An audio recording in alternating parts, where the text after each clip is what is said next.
नमस्कार दोस्तों, स्वागत है आपका आपके अपने YouTube चैनल पर। दोस्तों, आज हम ब्लूम टैक्सोनॉमी का टॉपिक करने वाले हैं और ये टॉपिक आपका मोस्ट इंपॉर्टेंट टॉपिक है। अगर आप किसी भी टीचिंग एग्जाम की तैयारी कर रहे हैं जिसमें टीचिंग एप्टीट्यूड पूछा जाता है तो ये चैप्टर आपके लिए मोस्ट इंपॉर्टेंट है। तो वीडियो को शुरू से लेकर लास्ट तक देखना और अगर वीडियो आपको पसंद आए तो वीडियो को लाइक शेयर जरूर करना। और क्लास के नोट्स जो है वो मैं आपको अपने टेलीग्राम चैनल पर प्रोवाइड करवा दूंगी, तो आप मेरा टेलीग्राम चैनल ज्वाइन कर लेना। जब आप टेलीग्राम पर रोमिका भार्गव सर्च करोगे तो आपको मेरा चैनल मिल जाएगा जिसमें 1100 प्लस मेंबर हैं, तो वो आप जरूर ज्वाइन करना। उसमें आपको क्लास के नोट्स मिल जाएंगे। देखिए, यहाँ पर सबसे पहले आपको पता होना चाहिए कि ब्लूम टैक्सोनॉमी में है क्या। तो देखिए, ब्लूम और ब्लूम के साथियों ने रिसर्च की थी और रिसर्च में उन्होंने ये पाया कि इंसान जो है वो कोई भी चीज जब यहाँ पर सीखता है तो वो यहाँ पर 3 आयामों से सीख सकता है। इसके 3 डोमेन्स इन्होंने बताया कि कोई भी इंसान 3 डोमेन्स के साथ जो है वो कोई भी चीज सीख सकता है। 3 डोमेन के अंदर इन्होंने यहाँ पर फर्स्ट जो डोमेन था वो आपका यहाँ पर कोग्निटिव डोमेन था, सेकंड आपका यहाँ पर जो है वो अफेक्टिव डोमेन था और थर्ड जो है वो आपका यहाँ पर साइकोमोटर डोमेन था। अब देखिए, यहाँ पर जो है वो आपको लगेगा कि अगर हम ब्लूम टैक्सोनॉमी की बात करें तो यहाँ पर जो 3 आयाम दिए गए थे वो ब्लूम ने ही दिए थे, लेकिन ऐसा नहीं है। यहाँ पर ब्लूम ने सिर्फ एक ही आयाम दिया था जो कि आपका यहाँ पर कोग्निटिव डोमेन है। बाकी यहाँ पर जो 2 डोमेन्स है वो अलग ने यहाँ पर दिए थे। तो देखिए, यहाँ पर सबसे पहले हम यही देखेंगे कि आपका यहाँ पर जो है वो ब्लूम का वर्गीकरण में आपका यहाँ पर आयाम कितने हैं। तो देखिए, यहाँ पर जो है वो मैं हेडिंग डाल रही हूँ, ब्लूम का वर्गीकरण। इंग्लिश में करोगे तो आपका यहाँ पर सीधा ही जो है वो ब्लूम टैक्सोनॉमी आ जाएगा। तो देखिए, ब्लूम का जो वर्गीकरण है इसमें आपके पास यहाँ पर 3 डोमेन्स है। फर्स्ट जो आपका यहाँ पर डोमेन है वो है आपका यहाँ पर आ जाएगा कोग्निटिव डोमेन।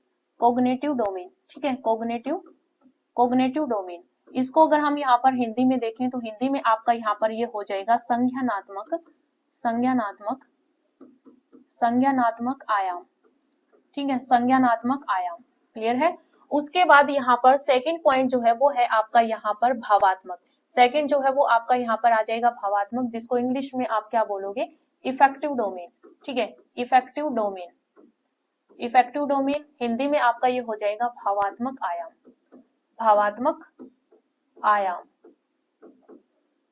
ठीक है। उसके बाद यहाँ पर आपका थर्ड पॉइंट आता है और थर्ड जो है ये आपका यहाँ पर साइकोमोटर है। साइकोमोटर जो है इसको हिंदी में कहते हैं क्रियात्मक, साइकोमोटर डोमेन।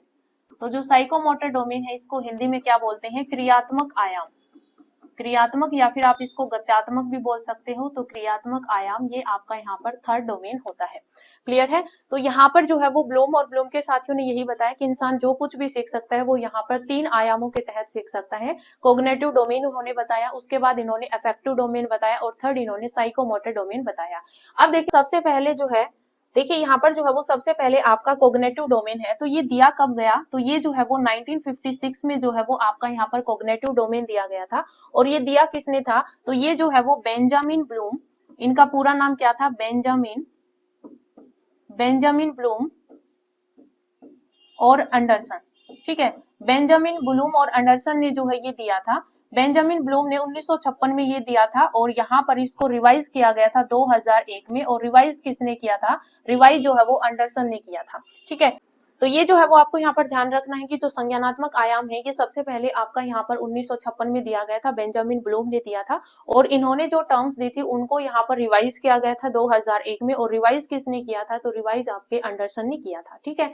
उसके बाद देखिए यहाँ पर अफेक्टिव डोमेन आता है। तो देखिए यहाँ पर जो अफेक्टिव डोमेन है, जो आपका यहाँ पर भावात्मक आयाम है, ये 1964 में दिए गए थे। कब दिए गए थे, 1964 में दिए गए थे। और ये जो अफेक्टिव डोमेन है इनको दिया किसने था, तो ये आपको ध्यान रखना है, ये डेविड कोर्थोल ने दिया था। किसने दिया था, डेविड कोर्थोल। तो ये जो है वो आपको यहाँ पर ध्यान रखना है, डेविड कोर्थोल ने जो है वो आपके भावात्मक डोमेन्स दिए थे। ठीक है। तो भावात्मक डोमेन कब दिए गए थे, 1964 में दिए गए थे। और किसने दिए थे, डेविड कोर्थोल ने दिए थे। उसके बाद आते हैं आपका यहाँ पर साइकोमोटर डोमेन। तो साइकोमोटर डोमेन जो है ये किसने दिए थे, ये अनीता हैरो ने दिए थे 1989 में। कब दिए थे, 1989 में दिए गए थे। और ये दिए किसने थे, अनीता हैरो ने दिए थे। किसने दिए थे, अनीता हैरो। तो अनीता हैरो ने जो है वो 1989 में जो है वो क्रियात्मक आयाम यानी कि साइकोमोटर डोमेन्स दिए थे। क्लियर है। अब देखिए यहाँ पर ये जो 3 आयाम है आपके, उसमें अगर हम देखें कि कॉग्निटिव डोमेन में इंसान क्या कुछ सीखता है, भावात्मक में क्या कुछ सीखता है और क्रियात्मक में किस तरीके से जो है वो यहाँ पर सीखता है इंसान। तो देखिए अगर हम यहाँ पर कॉग्निटिव की बात करें तो दिमाग से रिलेटेड जो भी चीजें होती है वो आपकी कॉग्निटिव में आती हैं। तो कॉग्निटिव में अगर आप यहाँ पर टर्म्स लेके चलोगे तो कॉग्निटिव में आपका मेमोरी आ जाता है, आपका यहाँ पर तर्क वितर्क आ जाता है, आप यहाँ पर जो है प्रत्यक्षीकरण करते हैं, जो परसेप्चुअल होता है वो आपका यहाँ पर कॉग्निटिव में आता है। इसके अलावा आपका यहाँ पर थिंकिंग हो गया, जो भी आपका जैसे उदाहरण हो गया, सरलीकरण करना हो गया, व्याख्या करना हो गया, तो जो भी चीजें आपके दिमाग से रिलेटेड है वो आपकी कॉग्निटिव डोमेन के अंदर आती है। क्लियर है। उसके बाद देखिए यहाँ पर सेकंड जो है वो आपका यहाँ पर अफेक्टिव डोमेन है। तो यहाँ पर जो है वो आपके पास मन के लेवल पर जो आप चीजें सीखते हैं वो आपके यहाँ पर भावात्मक डोमेन में आते हैं। जैसे आपके पास यहाँ पर जो है वो आपका जैसे एटीट्यूड हो गया, आपके यहाँ पर मूल्य हो गए, आपके नैतिक मूल्य हो गए, ये जो चीजें होती है ये हम यहाँ पर भावात्मक आयाम के तहत जो है वो सीखते हैं। ठीक है, आपकी पर्सनैलिटी का डेवलपमेंट हो गया वो आपका भावात्मक तरीके से आता है। क्लियर है। उसके बाद यहाँ पर थर्ड जो होता है ये आपका क्रियात्मक आयाम होता है और इसमें जो भी आप एक्टिविटीज करते हैं, जैसे आपने यहाँ पर डांस सीखा, फिर जो है जैसे आपने गाड़ी चलाना सीखा, तो ये जो है वो आप जो भी क्रियाएं करते हैं ये आपके यहाँ पर साइकोमोटर डोमेन के अंदर आता है। क्लियर है। अब हम यहाँ पर जो है वो वन बाय वन देखेंगे कि कॉग्निटिव डोमेन में क्या क्या टर्म्स आती हैं और 1956 में बेंजामिन ब्लूम ने क्या दिया था और फिर 2001 में यहाँ पर जो है वो रिवाइज करके कौन से टर्म्स दी गई थी। क्लियर है। तो देखिए यहाँ पर सबसे पहले आपका यहाँ पर आता है कॉग्निटिव डोमेन। ये जो है ये आपका यहाँ पर कॉग्निटिव डोमेन है। ठीक है, ये क्या है, ये आपका कॉग्निटिव डोमेन है। और कॉग्निटिव डोमेन को कब दिया गया था ये अभी मैंने आपको यहाँ पर बताया, ये आपका 1956 में दिया गया था। 1956 में दिया गया था। उन्होंने 1956 में जो ये टर्म्स दी थी ये नाउन की फॉर्म में दी थी। किस में दी थी, ये नाउन में दी थी। और फिर 2001 में अंडरसन ने इसको रिवाइज किया था और ये नाउन से जो है वो इन्होंने वर्ब के अंदर जो है वो चेंज कर दिया था। ठीक है, तो रिवाइज करके इन्होंने नाउन को वर्ब में बना दिया था। बाकी यहाँ पर चीजें जो है वो सेम ही है, लास्ट के 2 स्टेप इन्होंने जो है वो चेंज किए थे। तो देखिए सबसे पहले आपका यहाँ पर आता है नॉलेज। तो यहाँ पर जो लोवेस्ट जो इसका लेवल होता है वो नॉलेज ही होता है। यहाँ पर लोवेस्ट में जब आपको पूछा जाता है कि लोवेस्ट लेवल कौन सा होता है तो आपको ऑप्शन में यहाँ पर रिमेंबर दिया हुआ मिलेगा। ठीक है, क्योंकि रिवाइज जो किया गया था लगभग यहीं से जो है वो क्वेश्चन आता है, लेकिन यहाँ से भी जो है वो आपको इनका सीक्वेंस जो है वो पूछ लिया जाता है। तो आपको सीक्वेंस पता होना चाहिए और ये भी पता होना चाहिए कि कौन कौन सी टर्म इसके अंदर है। तो सीक्वेंस आपको अच्छे तरीके से याद रखनी, क्योंकि सीक्वेंस भी पूछ ली जाती है और इनमें से कौन सी टर्म है कौन सी टर्म नहीं है ये भी पूछ लिया जाता है। क्लियर है। तो सबसे पहले आपका आता है यहाँ पर नॉलेज, जो कि आपका यहाँ पर क्या होता है, ज्ञान होता है। तो यहाँ पर जो है वो इसको हिंदी में क्या बोलोगे, ज्ञान बोलोगे। तो देखिए इसमें क्या होता है, यहाँ पर कहा जाता है कि सबसे पहले इंसान जो है जो कुछ भी यहाँ पर सीखता है उसको याद करता है। जो चीज भी यहाँ पर देखता है, जो चीज भी सीखता है उसको वो क्या करता है, याद करता है। तो नॉलेज जो है वो किससे रिलेटेड है, याद करने से रिलेटेड है, मेमोरी से रिलेटेड है। क्लियर है। उसके बाद सेकेंड स्टेप जो है ये है आपका कॉम्प्रीहेंशन। कॉम्प्रीहेंशन को हिंदी में बोलते हैं बोध। अब यहाँ पर क्या है कि जब इंसान सेकंड लेवल पे आ जाता है तो वो यहाँ पर जैसे याद करने के साथ साथ जो चीजें उसने याद की है उसको जो है वो समझना शुरू कर देता है। तो यहाँ पर सेकंड लेवल पर जब इंसान पहुंचता है तो वो उसका जो है वो बोध करना शुरू कर देता है, यानी कि उसको समझना शुरू कर देता है। उसके बाद थर्ड जो लेवल है ये है आपका एप्लीकेशन, हिंदी में इसको बोलते हैं प्रयोग। अब यहाँ पर थर्ड स्टेप में क्या होगा कि इंसान ने या बच्चे ने जो कुछ भी यहाँ पर याद किया उसको समझा, फिर उसने जो है वो प्रयोग करना शुरू कर दिया। तो यहाँ पर एप्लीकेशन में क्या जाएगा, प्रयोग करना, कि जो भी उसने समझा उसको अब वो प्रयोग करके देखता है। तो ये आपका थर्ड लेवल होता है। उसके बाद नेक्स्ट जो है ये है आपका एनालिसिस। एनालिसिस को हिंदी में कहते हैं विश्लेषण। क्या होता है, ये विश्लेषण होता है। विश्लेषण में क्या होता है कि जब यहाँ पर फोर्थ लेवल पर इंसान जब आता है तो वो जो है वो किसी भी चीज को गहन तरीके से सीखता है। तो वो यहाँ पर टुकड़ों में चीजों को तोड़ तोड़ के जो है वो यहाँ पर सीखता है। तो जब भी हम किसी चीज का गहन अध्ययन करते हैं तो हम उसको टुकड़ों में तोड़ते हैं। तो जो विश्लेषण करना होता है ये आपका यही होता है कि जब आप कोई चीज को अच्छे या गहन तरीके से सीखते हो तो आप उस चीज को टुकड़ों में तोड़कर जो है वो उसका एनालिसिस करते हो, उसका विश्लेषण करते हो। क्लियर है। उसके बाद यहाँ पर नेक्स्ट जो स्टेप आता है वो है आपका यहाँ पर सिंथेसिस। सिंथेसिस जो होता है ये आपका होता है संश्लेषण करना। क्या होता है, संश्लेषण करना। अब संश्लेषण करना क्या होता है कि यहाँ पर आपके पास जो है वो बहुत सारी टुकड़े हो गए, उन टुकड़ों को इकट्ठा करना जो होता है वो आपका संश्लेषण होता है। जैसे अगर आप आर्ट एंड क्राफ्ट की बात करें तो वहां पर जो है वो आप बहुत सारी जो वेस्ट चीजें होती है उनको इकट्ठा करके आप कोई नई चीज जो है वो क्रिएट करते हो, तो वो यहाँ पर सिंथेसिस के अंदर आता है। क्लियर है? तो यहाँ पर जो है वो आप वो टुकड़ों को इकट्ठा करके जो है वो कोई नया चीज क्रिएट करते हो, तो वो आपका क्या होता है, सिंथेसिस होता है। क्लियर है? उसके बाद नेक्स्ट है आपका यहाँ पर इवेल्युएशन। इवेल्युएशन जो होता है ये आपका यहाँ पर मूल्यांकन होता है। मूल्यांकन का क्या मतलब होता है कि आपने अभी तक जो कुछ भी सीखा आप उसका अब मूल्यांकन करोगे कि आपने कितना कुछ सीखा है। ठीक है? तो ये जो स्टेप है, ये स्टेप आपके 1956 में दिए गए थे और ये स्टेप आपको यहाँ पर सीक्वेंस याद रखनी है। सबसे पहले आपका यहाँ पर नॉलेज आएगा, उसके बाद आपका यहाँ पर कॉम्प्रीहेंशन आएगा, थर्ड आपका एप्लीकेशन आएगा, फोर्थ आपका एनालिसिस आएगा, फिफ्थ आपका यहाँ पर सिंथेसिस आएगा और सिक्स्थ आपका यहाँ पर इवेल्युएशन आएगा। क्लियर है? तो ये सीक्वेंस भी आपको पता होनी चाहिए। 1956 में ये सीक्वेंस किसने दी थी? बेंजामिन ब्लूम ने दी थी, ये भी आपको पता होना चाहिए। क्लियर है? फिर यहाँ पर ये नाउन की फॉर्म में टर्म्स थी, यानी कि नॉलेज आपका नाउन होता है, कॉम्प्रीहेंशन आपका नाउन है। इस तरीके से 1956 नाउन की फॉर्म में जो है उन्होंने ये टर्म्स दी थी। अब यहाँ पर 2001 में इसको रिवाइज किया गया था, 2001 में रिवाइज किया गया और नाउन को वर्ब की फॉर्म में बना दिया। मैंने यहाँ पर इनकी जो आपको एक्सप्लेनेशन दी है यही जो है वो आपकी इसमें होगी, लेकिन यहाँ पर जो है वो नाउन से वर्ब जो है वो टर्म बना दी गई। क्लियर है? तो सबसे पहले इन्होंने यहाँ पर क्या दिया? रिमेंबर। रिमेंबर का मतलब मैंने आपको बताया कि सबसे पहले हम जो कुछ भी देखते हैं, जो कुछ भी सीखते हैं, उनको हम याद करने की कोशिश करते हैं। तो रिमेंबर में आपका यही हो जाएगा, याद करना। ठीक है? क्या हो जाएगा? याद करना। रिमेंबर में आपका क्या हो जाएगा? याद करना। मैं आपको यही सजेस्ट करूंगी कि आप इंग्लिश में ही याद करें इन सभी टर्म्स को। तो सबसे पहले आपका रिमेंबर यानी कि याद करना, उसके बाद आपने जो भी याद किया उसको आप क्या करोगे? समझने की कोशिश करोगे। तो सेकंड स्टेप पर इंसान जो है उसको समझना शुरू कर देता है। ठीक है? समझना शुरू कर देता है। उसके बाद यहाँ पर समझोगे, फिर आप उसको जो है वो अप्लाई करोगे यानी कि लागू करना। फिर आप यहाँ पर जो है वो लागू करना शुरू कर दोगे, या फिर आप प्रयोग भी लिख सकते हो। तो फिर आप उसको लागू करना शुरू कर देते हो। जैसे ही आपने यहाँ पर लागू किया उसके बाद जो है वो आप उसका विश्लेषण करोगे, एनालिसिस वही आपका विश्लेषण हो जाएगा। उसके बाद आप यहाँ पर जो है वो इवेल्युएट करोगे। अब देखिए यहाँ पर 1956 में आपका यहाँ पर क्या था? मूल्यांकन था। जो टॉप पर जो आपका पॉइंट था वो मूल्यांकन था। अब ये जो है ये आपका यहाँ पर जो है वो फिफ्थ पॉइंट बना दिया। ठीक है? इवेल्युएट जो है ये आपका फिफ्थ नंबर पे आ गया। फर्स्ट रिमेंबर हो गया, सेकंड अंडरस्टैंड हो गया, थर्ड आपका अप्लाई हो गया, फोर्थ आपका यहाँ पर एनालिसिस हो गया और फिफ्थ जो है अब आपका यहाँ पर इवेल्युएट हो गया। यानी कि मूल्यांकन जो है ये आपका कहाँ पर आ गया? मूल्यांकन जो है ये आपका फिफ्थ पॉइंट पे आ गया। और जो यहाँ पर फिफ्थ संश्लेषण जो था ये आपका क्रिएट, क्योंकि संश्लेषण में हम टुकड़ों को इकट्ठा करके कोई नई चीज क्रिएट करते हैं, तो ये आपका यहाँ पर टॉप पर चला गया। तो ये आपका हाईएस्ट लेवल होता है। अगर आपसे पूछा जाए कि हाईएस्ट लेवल क्या होता है, तो हाईएस्ट जो होता है वो आपका क्रिएट ही होता है। ठीक है? क्रिएट करना जो है ये आपका हाईएस्ट में होता है। और क्रिएट को हिंदी में आप क्या करोगे? कोई भी चीज का निर्माण करना। तो ये आपका यहाँ पर जो है वो हाईएस्ट लेवल हो जाता है। क्लियर है? तो ये आपको याद रखना है। फर्स्ट आपका रिमेंबर है, सेकंड आपका अंडरस्टैंड है, थर्ड आपका अप्लाई है, फोर्थ आपका एनालाइज है, फिफ्थ आपका इवेल्युएट है और सिक्स्थ जो है ये आपका यहाँ पर क्रिएट है। क्लियर है? तो यहाँ पर जब इसको रिवाइज किया गया तो यहाँ पर स्टार्टिंग की जो ये दो टर्म्स है, जो टॉप की दो टर्म्स है, इन्हीं को बस जो है वो यहाँ पर चेंज किया गया था और नाउन से वर्ब को जो है वो यहाँ पर कन्वर्ट किया था। ठीक है? तो ये जो है वो आपको सारे पॉइंट्स जो है वो एज इट इज याद रखने हैं। सीक्वेंस भी पूछा जा सकता है और यहाँ से ये भी आ सकता है कि हाईएस्ट लेवल कौन सा है, तो वो आपका यहाँ पर क्रिएट हो जाएगा। क्लियर है?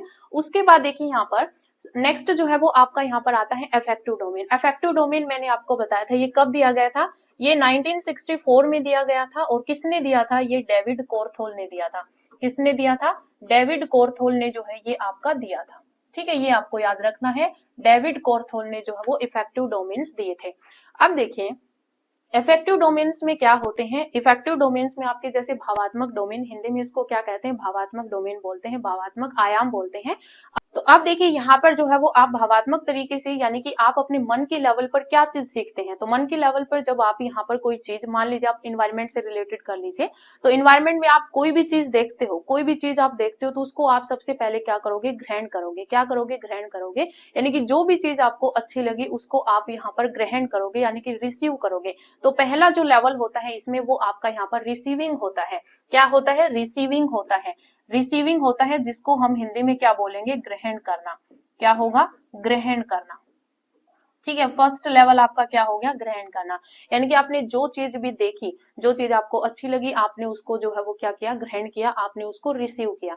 अब जैसे ही आपने यहाँ पर रिसीव किया, उसके बाद आप यहाँ पर रिस्पॉन्ड दोगे। यानी कि आपने कोई चीज, अच्छी चीज देखी, आपने उसको ग्रहण किया, आपने उस चीज को ग्रहण किया तो उस पर आपने रिस्पॉन्स भी तो दिया कि ये अच्छी है या फिर बुरी है, तो आप उसमें क्या करोगे, रिस्पॉन्डिंग, यानी कि आप उस पर जो है वो प्रतिक्रिया देंगे। तो सेकंड जो है वो आपकी यहाँ पर क्या हो जाएगी, प्रतिक्रिया, या फिर आप इसको अनुक्रिया भी बोल सकते हैं। ठीक है, प्रतिक्रिया या फिर अनुक्रिया, मैंने यहाँ पर प्रतिक्रिया लिखा। ठीक है, आपने ग्रहण किया, रिसीव किया, उसके बाद आपने रिस्पॉन्ड किया। फिर आपका यहाँ पर थर्ड पॉइंट वैल्यूइंग होता है। थर्ड पॉइंट क्या होता है, वैल्यूइंग होता है। वैल्यूइंग का मतलब क्या है कि जो चीज आपको अच्छी लगी, जिसको आपने ग्रहण किया, जिस पर आपने प्रतिक्रिया दी, तो उसको आप यहाँ पर मूल्य भी दोगे कि ये चीज अच्छी है। तो यहाँ पर थर्ड जो है वो आपका क्या आ जाएगा, मूल्य आ जाएगा। यहाँ पर जो है वो मैं लिख रही हूँ मूल्य। ठीक है, आप उस चीज को मूल्य दोगे कि ये चीज अच्छी है, मुझे सीखनी चाहिए। क्लियर है। उसके बाद यहाँ पर फोर्थ जो है वो आपके पास आ जाएगा ऑर्गेनाइजेशन।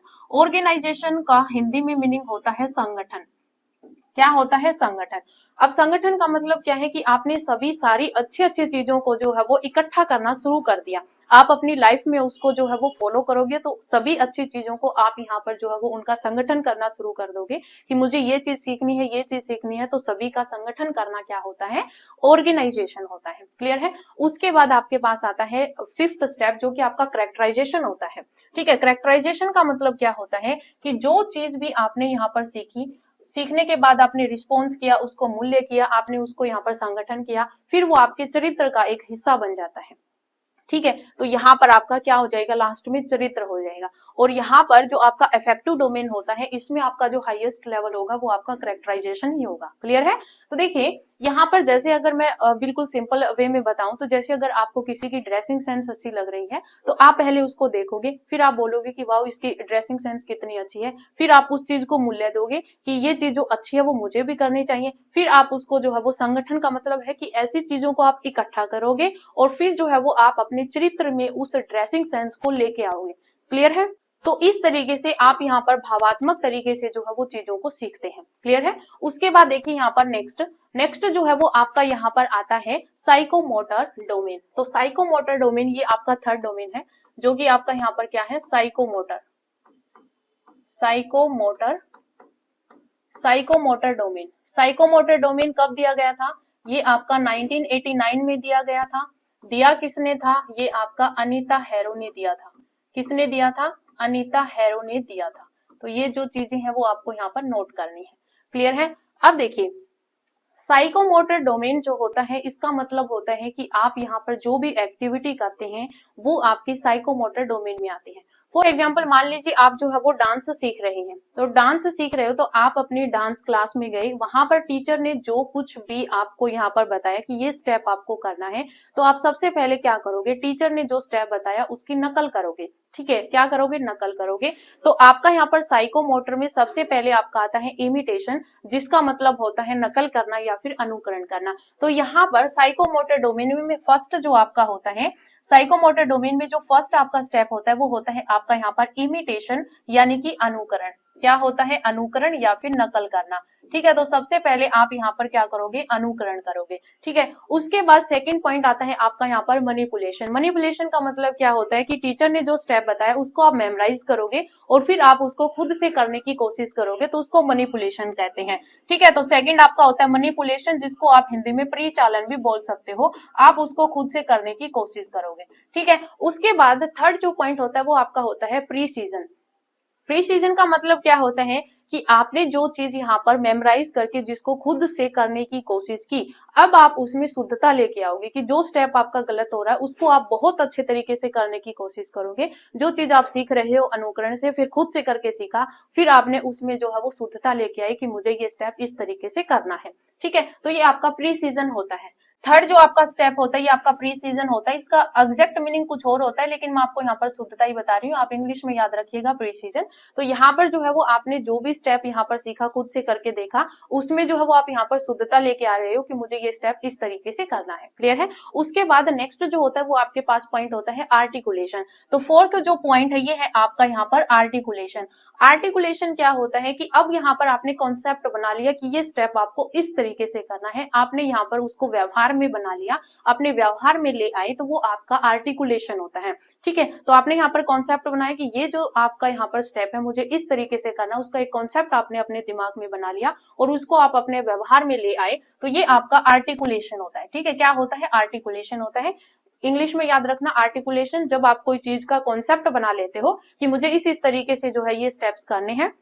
मैंने आपको एग्जाम्पल जो है वो डांस का दिया, तो इसलिए मैं बोल रही हूँ किस तरीके से जो है वो आपको यहाँ पर स्टेप करने हैं। तो आप जो है वो यहाँ पर ध्यान रखना कि जब आप किसी चीज को सीख रहे हो, उसका जब आप एक कॉन्सेप्ट बना लेते हो कि यहाँ पर ये स्टेप है, फिर ये स्टेप है, ये स्टेप है, तो वो आर्टिकुलेशन होता है। ठीक है, उसके बाद नेक्स्ट जो 5th पॉइंट आता है आपका, यहाँ पर आता है नेचुरलाइजेशन। और यहाँ पर जो आपका साइकोमोटर डोमेन होता है, इसमें आपका जो हाईएस्ट लेवल होता है वो आपका नेचुरलाइजेशन ही होता है। ये आपका होता है, हिंदी में अगर हम बात करें तो ये आपका हो जाता है स्वाभाविकरण। स्वाभाविकरण का मतलब क्या होता है? इसका मतलब होता है कि आपने अभी तक जो कुछ भी सीखा वो अपने स्वभाव में आप ले आए, वो आपका एक स्वभाव बन गया, तो वो जो है वो आपका नेचुरलाइजेशन होता है। और ये जो स्वाभाविकरण है ये आपका साइकोमोटर डोमेन का हाईएस्ट लेवल होता है। क्लियर है? तो ये आपको ध्यान रखना है। तो फर्स्ट स्टेप आपका इमिटेशन होता है, सेकेंड स्टेप आपका यहाँ पर मैनिपुलेशन होता है, थर्ड आपका प्रिसीजन होता है, फोर्थ आपका आर्टिकुलेशन होता है और फिफ्थ आपका यहाँ पर नेचुरलाइजेशन होता है।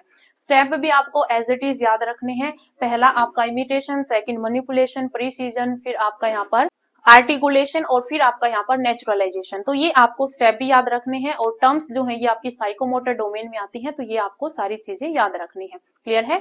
तो ये जो टॉपिक था ये आपका यहाँ पर ब्लूम टैक्सोनॉमी से रिलेटेड था और ये टॉपिक आपका इंपॉर्टेंट है, आपको अच्छे तरीके से करना है। क्लास के जो नोट्स है वो मैं आपको टेलीग्राम चैनल पर प्रोवाइड करवा दूंगी। और अगर आज की वीडियो आपको पसंद आई हो तो वीडियो को लाइक शेयर जरूर करना। आज इस वीडियो में इतना ही, मिलते हैं नई वीडियो के साथ। धन्यवाद।